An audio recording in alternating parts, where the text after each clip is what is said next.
Et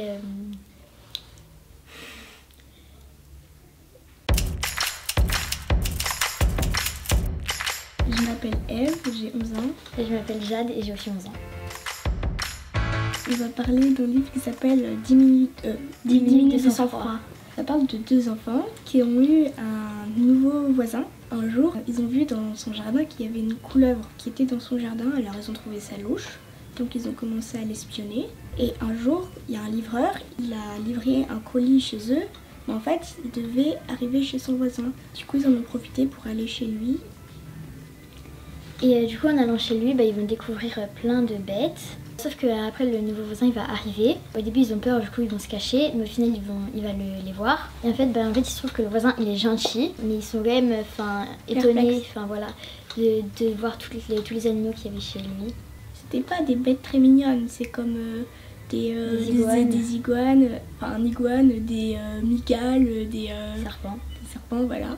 Du coup, le propriétaire de tous ces animaux, il part en voyage. Comme son iguane vers des îles de Fidji, il est malade, et bien du coup, il a confié une mission à ses deux enfants de lui donner ses antibiotiques, je crois 2 fois par jour. Et un jour, ils ont oublié de fermer la boîte et du coup, il s'est enfui l'iguane. Et du coup, ils vont le chercher. Mais comme ils ont oublié aussi de fermer les boîtes des serpents, eh bien ils vont se faire un peu attaquer. La fille, elle va regarder comment ça tombe malade. Sauf en fait, ils tombent malades quand leurs bocaux ils sont mal nettoyés, quand ils sont sales et tout. Et en fait, ils vont se rendre compte qu'en réalité, il avait dit genre qu'il était fan de ces animaux. Mais en réalité, c'est faux, il les aimait pas en fait. Il faisait du trafic d'animaux. À chaque fois, au début, il voyait sa voiture qui faisait des allers-retours avec des gens qui faisaient avec des gros colis, qui chargeaient leur voiture, tout ça.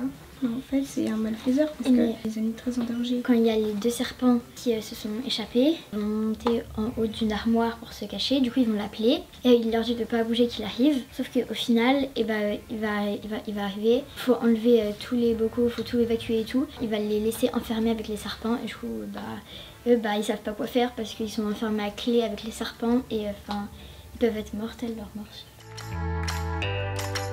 C'était un peu court, ça allait un peu trop vite des fois. Oui, ça se faisait très rapidement. Moi je l'ai lu en 30 minutes je pense. Oui, aussi. La fin ça se termine un peu trop vite, c'est trop classique un peu. C'est toujours le méchant, il perd à la fin. Ouais. Il y a la police qui arrive, il arrête le méchant. Après il y avait quand même beaucoup de mystères.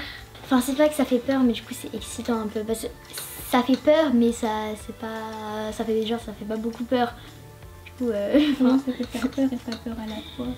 En fait, le truc, il est censé faire peur. S'il y avait un peu plus de suspense, un peu plus d'action, et que ce soit pas des bêtes horribles, que plutôt que des petits lapins, des trucs du genre, ce serait un peu mieux. Ah ouais. C'est plus pour les petits, je pense. Moi, je le conseille à ma petite sœur.